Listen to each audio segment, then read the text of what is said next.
Hi, my name is Max Akbar, and I'm one of the creators for the V Empire. V Empire is a story about vampires, but it's a little bit more than that.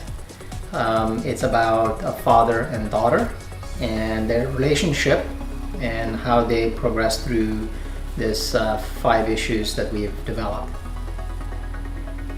The other creator of the comic is Richard, who's a very good friend of mine, and he and I met through work. At the time I was in technology, programming and developing educational websites. We became really fast friends because he also loves comics. He collects them just as much as I do, and I threw the idea that I want to turn into a comic, and he said, yeah, let's do it.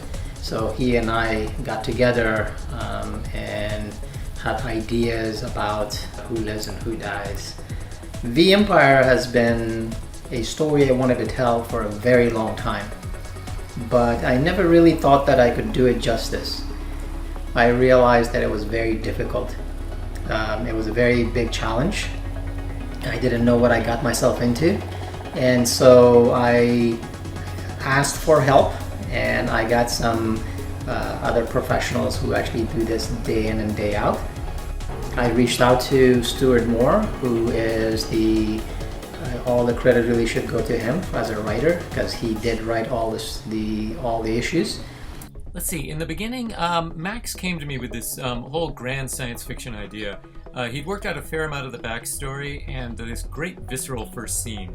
But after that, there was a lot of room to move. There were a lot of ways to take it. I love world building, and there was plenty of that here. But structure is also very important to me. And I wanted to make sure we got to know the characters, John and Nia, before we got into the whole star-spanning backstory, which is very cool in itself. One thing I really liked about this project, I saw the chance to write a real chase story with our 2 characters being pursued both by aliens and by this bizarre task force from the US government. I haven't written that sort of non-stop action story very often, and I had a lot of fun with it, especially in the middle issues.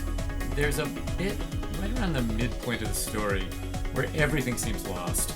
John has been captured, Nia feels like she's failed her father, the man who's raised her and risked everything for her, and that spurs her on to learn who and what she really is, which of course makes her decisions even harder.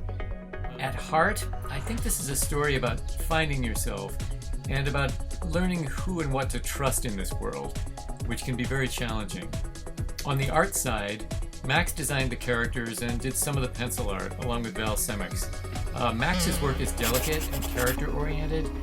Val is just a master storyteller, and he really shines in the action scenes.